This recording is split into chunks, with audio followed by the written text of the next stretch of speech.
Kung kahapon bakas na bakas ang pinsalang iniwan ng super bagyo sa isang ospital sa Tacloban, ngayon nasisilayan na ang pagbabago roon sa pagtutulong-tulong sa paglilinis ng mga volunteer at ng mga tiga-MMDA na galing pa mula sa kamay nilaan. Nakatutok si Vicky Morales. Ito ang kalunos-lunos na sinapit ng Bethany Hospital. Ang mga kagamitan dito, sira-sira. Nagkalat naman ang mga gamot sa pharmacy.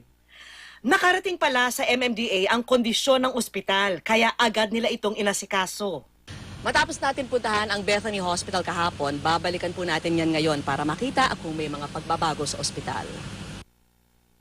Mas maaliwalas na kapaligiran ang tumambad sa amin. Patuloy kasi ang clearing operation dito sa pakikipagtulungan na rin ng MMDA at DPWH. Ito na po yung pangatlong sasakyan na tatanggalin mula po rito sa likurang bahagi ng ospital.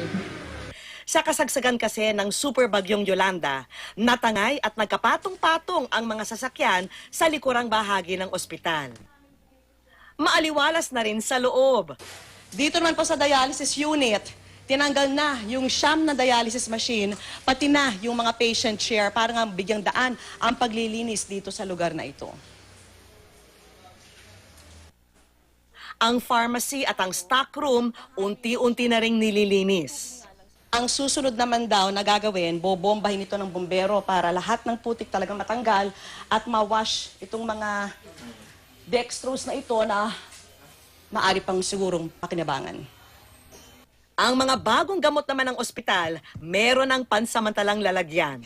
Dito na muna pansamantalang nilipat ang pharmacy. Ang locker na ito ay ginawang lamaanan ng mga gamot. Nagpapasalamat ako sa mga tao talagang tumutulong. Yung mga volunteers namin, they are all here. At sa yung mga hindi masyadong nasalanta ng bagyo, they are here. Mula Tacloban, Leyte, Vicky Morales, nakatutok, 24 oras.